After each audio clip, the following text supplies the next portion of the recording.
Hello, हाय, नमस्कार। तर मी जयश्री तुमचं माझ्या YouTube चॅनलमध्ये खूप स्वागत करते। तर आज संडे आहे आणि आज मी काहीतरी स्पेशल बनवलंय, चला दाखवते। आणि एक रेसिपी पण करून दाखवते तुम्हाला, खूप छान रेसिपी आहे।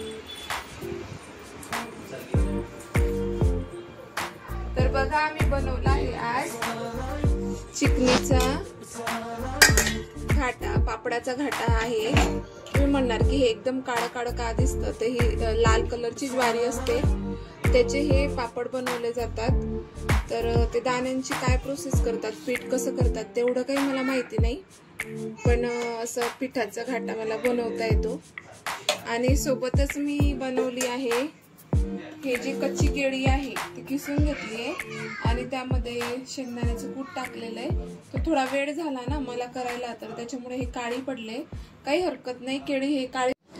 केळी जी आहे ती कापून घेतली आणि सोलून घेतली। आणि कसं आहे, केळीचा चीक खूप चिकट असतो आणि त्याचे पूर्ण हाताला डाग पडतात, तर ते मी बेसिंगमध्ये टाकले, त्याच्यामुळे किचन ओटा पूर्ण खराब होतो, म्हणून मग तिथं बेसिंगमध्ये टाकले। नंतर मग ते भरून मी कचऱ्याच्या डब्यात टाकणारच आहे। तर आता मला हे जी केळी आहे ती किसून घ्यायची आहे। तुमच्याकडे बारीक किसणी असेल तर फारच उत्तम, माझ्याकडे ही जाडसर आहे, तर मला थोडंसं स्मॅश करावं लागतं। तर बघा, आज मी कच्ची केळीचे अप्पे बनवणार आहे। तर मी आधी धिरडी बनवली आहे आणि परत येडण्या सुद्धा बनवलेल्या आहेत आणि मी आज बनवणार आहे अप्पे। तर सारण तेच आहे, याआधी मी सारण तसंच बनवलं होतं, पण आज थोडंसं काहीतरी वेगळं इंटरेस्टिंग करावं म्हणून मग मी अप्पे बनवते। तर अप्प्यांचं रवण पातळ असतं, तसं न करता मी डायरेक्ट एकदम जसं रवण झालं ना त्याचं, तसं मी एकदम कडक रवणाचेच असे गोल गोल गोळे बनवले। तर माझी मुलगी मम्मी बोलली, मम्मी की तू अप्पे का म्हणते याला, तू डायरेक्ट याला बॉल्सच म्हटलं चल ठीक आहे। तर बघा, मी दाणे भाजले होते, त्याचं कूट करून घेतलं आणि आता तुम्हाला रेसिपी सांगते की कशी बनवायची आहे। तर यामध्ये आपल्याला फक्त मीठ घ्यायचं आहे आणि तिखट। तर हे बघा, हे तिखट आहे, तर मी हे तिखट पूर्ण घालून घेते। त्यानंतर आपल्याला मीठ घालायचं आहे चवीनुसार। मीठ घातलं ना की याला बाइंडिंग येतं, म्हणजे पाणी सुटतं आणि दाण्यांचं कूट असतं त्याच्यामुळे सुद्धा बाइंडिंग येतं।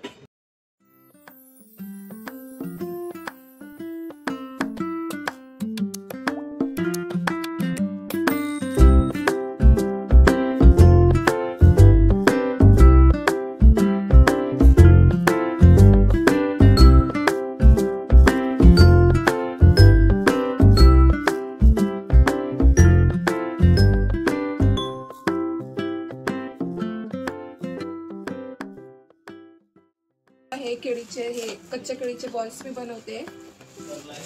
बॉल्स? हा, अप्प्यांच्या भांड्यामध्ये। ओ, तुला आवडतं ना? म्हणजे तसं तर तुला ते हे आवडतं येडणी, तर धिरडं बनवते मी ते, पण नक्कीच तुला हे पण आवडेल आणि दादूला पण आवडेल। तेच बेस आहे, फक्त तू त्याच्या शेप बदलते आहे। हो, म्हटलं काहीतरी इंटरेस्टिंग करावं। बघा ते याला कसं पाणी सुटलं हे ना, कसं कडक होतं ना आधी कसं कडक होतं, आता बघा कसं मस्त पातळ झालंय।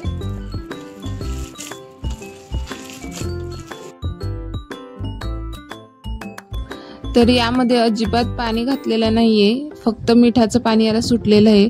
शेंगदाणे आणि तिखट मीठ बस एवढंच आहे यामध्ये। तर आपल्याला थोडं स्मॅश करायचंय, जसं मी व्हिडिओमध्ये तुम्हाला दाखवते तसं। प्रत्येकालाच कच्ची केळी मिळते असं नाही, पण ज्यांना कधी मिळते तर त्यांना काय करावं हे सुचवत नाही, मग त्यासाठी मग ही रेसिपी सोपी आहे। जर तुमच्याकडे कोणी सोबत असेल की ज्यांच्याकडे कच्ची केळी येत असेल किंवा एखाद्या वेळेस कोणीतरी दिलं असेल, तर तुम्ही ही रेसिपी त्यांना शेअर करू शकता। खूप छान रेसिपी आहे, नक्कीच बनवून बघा, नक्कीच आवडेल तुम्हाला। इंटरेस्टिंग टेस्ट आहे आणि शेजवान चटणी सोबत आहा भन्नाट लागते, तर नक्कीच ट्राय करून बघा। तर तुम्ही याच्यासोबत आलू सुद्धा ट्राय करू शकता, म्हणजे याच्या केळीच्या ऐवजी तुम्ही आलू सुद्धा घेऊ शकता। तिथून आम्ही कच्ची केळी आणली होती, म्हणजे माझ्या आईने मला दिली होती आणि मग त्याचीच ही आम्ही आता रेसिपी बनवतोय। आम्ही कच्ची केळी 2-3 घड, म्हणजे 1 किंवा 2 घड घेऊन येतो। थँक्यू। आणि मग एक तर पिकायला टाकतो आणि मग एखाद्या वेळेस भाजी बनवतो, धिरडी बनवतो। बनवतो, नंतर हे असं बनवतो. आणि उकडलेली केळी किंवा भाजलेली केळी ती पण खूप छान लागते. आणि कच्ची केळी हे घरामध्ये महिनाभर सुद्धा टिकू शकते जर आपण तिची काळजी घेतली व्यवस्थित, तर ती नेहमी टिकते. तर चला पटकन दाखवते तुम्हाला की आता पुढची प्रोसेस काय आहे. आप्यांचे भांडं तर मी गरम करून घेतलंय. अगदी मीडियम गॅस ठेवायचा आहे आपल्याला. आणि तेल मी थोडं जास्तच घातलं होतं. मला असं वाटलं होतं की हे खाली चिटकतील, पण असं अजिबात झालेलं नव्हतं, कारण मी यामध्ये पाण्याचा अंशच घातला नव्हता. तर मग त्यामुळे बाइंडिंग यांना खूप छान आली होती. जेवढं मी तेल टाकलेलं आहे आधी तेवढंच आहे. यावरती अजिबात दुसरं वरचं तेल मी नंतर घातलंच नाही, कारण त्याला गरजच पडली नाही. तर हे जे गोळे मी बनवले होते, तर अर्थात मला थोडे छोटे बनवायला पाहिजे होते, म्हणजे पटकन झाले असते. तर मी खूप मोठे मोठे गोळे बनवले होते. तर मला थोडा वेळ सुद्धा द्यायला पाहिजे होता. आणि भूक खूप लागली होती मुलांना, कारण 11:30 वाजून गेले होते. तसं तर नाश्ता केलाच होता सकाळी. तर बघा 5 मिनिटासाठी आपण हे झाकून ठेवलेलं आहे आणि मीडियम गॅसवरती आपल्याला हे होऊ द्यायचं आहे.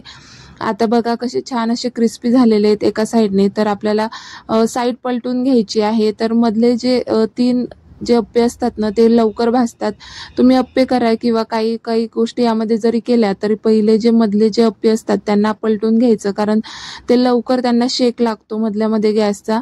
आणि जे आजूबाजूचे अप्पे असतात त्यांना कमी शेक लागतो, तर त्यांना थोडा वेळही द्यावा लागतो आणि ते पटकन जळतही नाही आणि हळूवार छान होतात.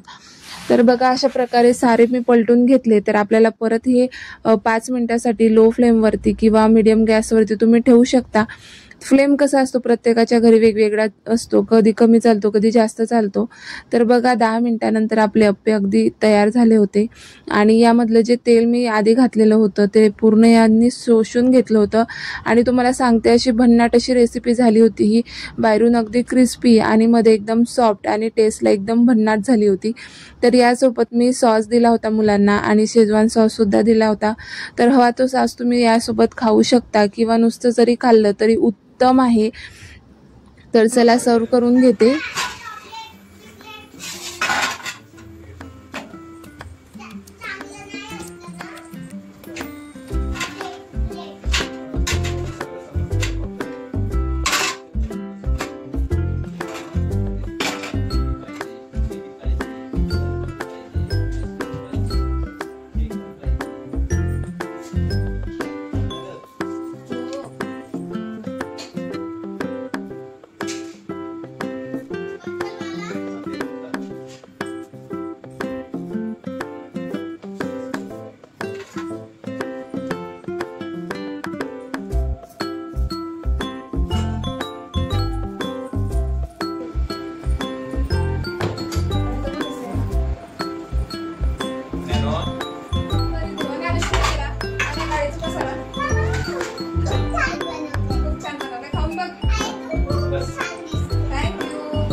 बस नको मी तू पण.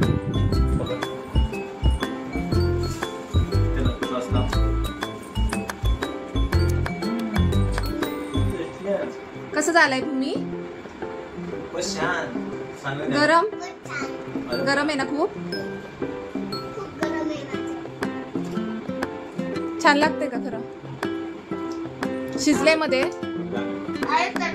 पण शिजले का मध्ये?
छान झाले ना?